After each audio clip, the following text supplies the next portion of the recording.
बहुत बड़ी धन्यवाद पांडे जी। मंच पे आशीष और प्रधानाचार्य जी, सभी शिक्षक हैं और प्यारे बच्चों और बच्चियों, जैसा कि आप लोग जान रहे हो कि आज हम 26 जनवरी के रूप में यहाँ एकत्रित हुए हैं।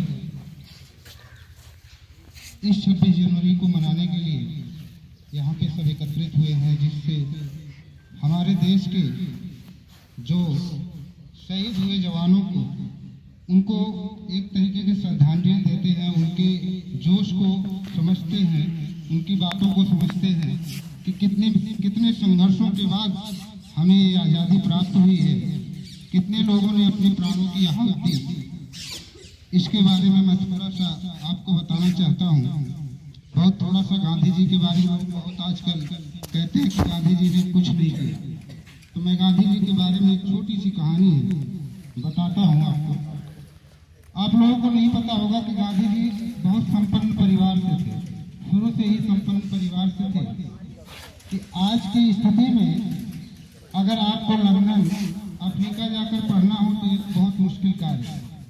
बहुत कम लोग होंगे ऐसे कि जो लंदन और अफ्रीका जाकर पढ़ सकते हैं, लेकिन उस समय लगभग 1836-37 या 1900 के आसपास ही गांधी जी अफ्रीका और लंदन जा चुके थे और बैरिस्टर की पढ़ाई यानी वकालत की पढ़ाई करके आते हुआ गुजरात। उसी समय एक चंपारण में एक विद्रोह, छोटा विद्रोह होता है। जानते हैं कि आप भारत उस समय गुलाम था, अंग्रेजों ने भारत को गुलाम बना लिया। तो आते हैं यहाँ पर बिहार के एक घर पे रुकते हैं। वहाँ रुककर जब बैठते हैं तो उनकी एक बहू आती है, तो गांधी जी का पैर छूकर चली जाती है। बहू आती है, गांधी जी का पैर छूकर चली जाती है, फिर सास आती है और गांधी जी का पैर छूकर जाती है। यह थोड़ा सा अजीब लगता है, गांधी जी के दोनों परिवार एक साथ नहीं आ रहे हैं, लेकिन उन्होंने इस चीज को ज्यादा ध्यान नहीं दिया। उसके बाद कुछ समय बाद फिर गांधी जी जब जाने लगते हैं तो फिर आज पहले सास आती है, पैर छूकर जाती है, फिर बहू आती है, उनका पैर छूकर। यह घटना बहुत अजीब लगेगा कि दोनों एक साथ क्यों नहीं आ रही है, क्या समस्या है, आखिर दोनों एक साथ क्यों नहीं मुझसे मिल रहे हैं। वो कहते हैं गार्जियन से कि ऐसा करिए, दोनों स्त्रियों को आप साथ बुलाइए, मैं उनसे बात करना चाहता हूँ। तो कहते हैं ऐसा संभव, जो गार्जियन है उनके घर के कहते हैं ऐसा, गांधी जी आपसे मैं क्षमा चाहता हूँ, ऐसा संभव नहीं। क्यों नहीं संभव? पूछते हैं गांधी जी आखिर क्यों नहीं संभव। कहते हैं हमारे घर पर एक ही साड़ी है। कितनी साड़ी है? एक साड़ी है। एक बार बहू उसी को पहनकर जाती है तो उतारती है, तो वही सास पहनकर आपसे मिलने आती है। इतनी दयनीय स्थिति थी भारत की।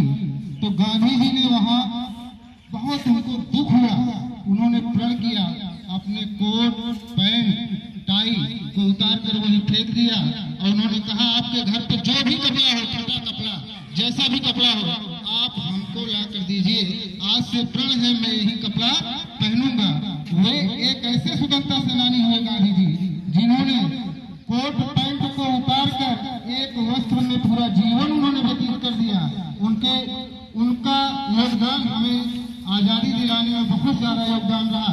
तमाम सत्याग्रह उन्होंने चलाए, आप बहुत पढ़े हैं, चंपारण का, नमक का, जो भी सबने अवज्ञा आंदोलन, तमाम आंदोलन बहुत शांतिपूर्ण ढंग से किया।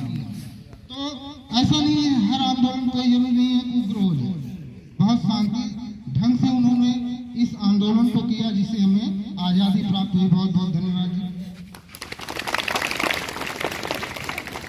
बहुत बहुत धन्यवाद वीरेंद्र।